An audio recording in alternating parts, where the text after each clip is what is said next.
The Black Nightingale, a story of war, words, and the unexpected truth behind a German barracks. The biting wind of late autumn scraped across the flatlands of Bavaria, rattling the corrugated iron roofs of Stalag Luft III. This was no camp for the common soldier. It was a high-security prison for Allied airmen. Among the mostly white, mostly British and American officers who huddled together against the cold, a small, often overlooked group of Black American airmen, Tuskegee Airmen among them, kept their own counsel. Their very presence was a quiet defiance, a testament to the fact that courage, and even sacrifice, knew no color, a truth the Nazis both ignored and feared. Lieutenant Benjamin "Benny" Carter, a navigator with the 332nd Fighter Group, was one of them. Benny had a secret he rarely shared. His mother was a black music teacher from Harlem, but his father had been a German immigrant, a watchmaker who spoke the language of the enemy to Benny almost every day of his childhood until his passing. Benny was fluent, not with the academic stiffness of a textbook, but with the rough, idiomatic Berlin dialect his father had carried with him. The incident occurred during one of the routine, brutal morning roll calls. The guards, a mix of old men and young, fanatic boys, were particularly aggressive that day. Sergeant Klaus Richter, a veteran of the Eastern Front, notorious for his cruelty, was pacing the lines, his Mauser rifle slung across his back. He stopped in front of Corporal Willis Jackson, a quiet, powerfully built gunner from Chicago. Will was visibly shivering. When Richter barked an order, a nonsensical instruction about the correct angle of a man's chin, Will, fatigued and annoyed, muttered a curse under his breath. Richter's head snapped down, his eyes like chips of blue ice. "Was hast du gesagt, du schwarze Affe?" What did you say, you black monkey? The slur was a common, soul-crushing part of their daily existence. But before Will could even register the insult, Benny stepped forward, a cold calm settling over him. He knew exactly what he was about to do was a massive risk, possibly a death sentence. Sagte, hat kalte Füße, Herr Sergeant. Ist überrascht, dass die SS keine wärmeren Stiefel bereitstellen kann. The words hung in the icy air, perfectly pronounced, fluent, idiomatic German. He said, "He has cold feet, Sergeant. He's surprised that the SS can't provide warmer boots." The immediate, stunning silence was absolute. Richter froze.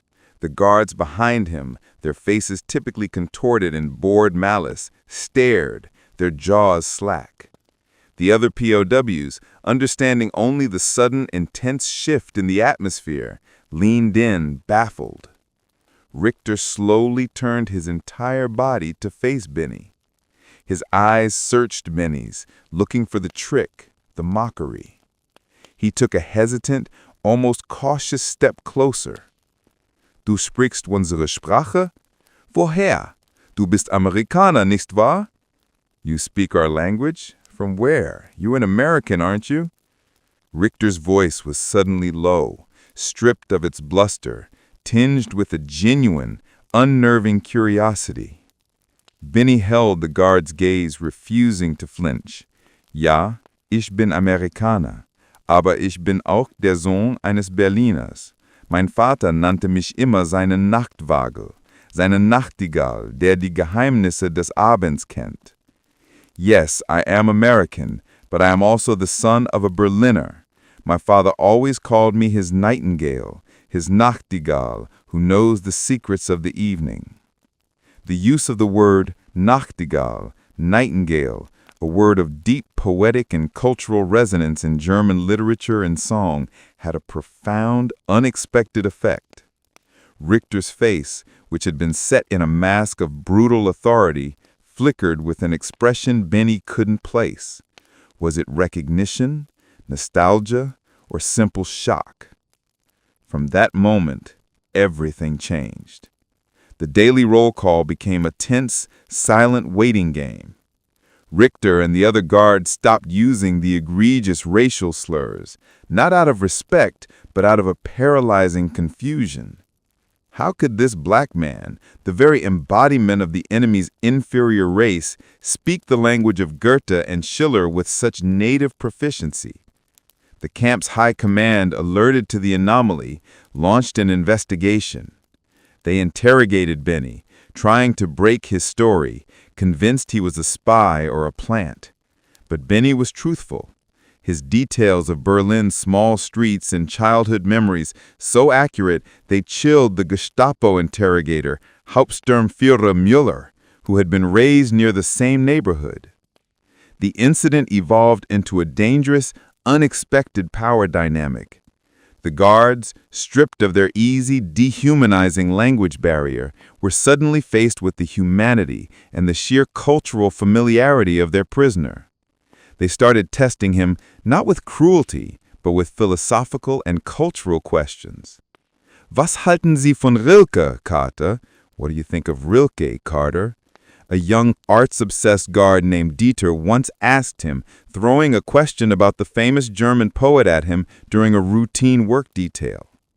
Benny replied, quoting from the Duino elegies, Wer, wenn ich schrie, hörte mich denn aus der Engel Ordnungen? Who, if I cried out, would hear me among the order of angels? Dieter's jaw dropped. The other POWs, bewildered by the exchange, began to see Benny not just as a fellow prisoner, but as a bridge, a cipher, a key to a world they couldn't access.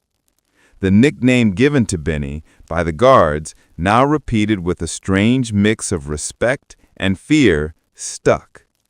Die Schwarze Nachtigall, the Black Nightingale. The true, astonishing story of what happened next would be a deep dive into the psychological warfare of language, the hypocrisy of Nazi racial ideology, and the incredible survival mechanisms of the human spirit. This outline details how the narrative would develop into a full-length, multi-layered story for a USA audience.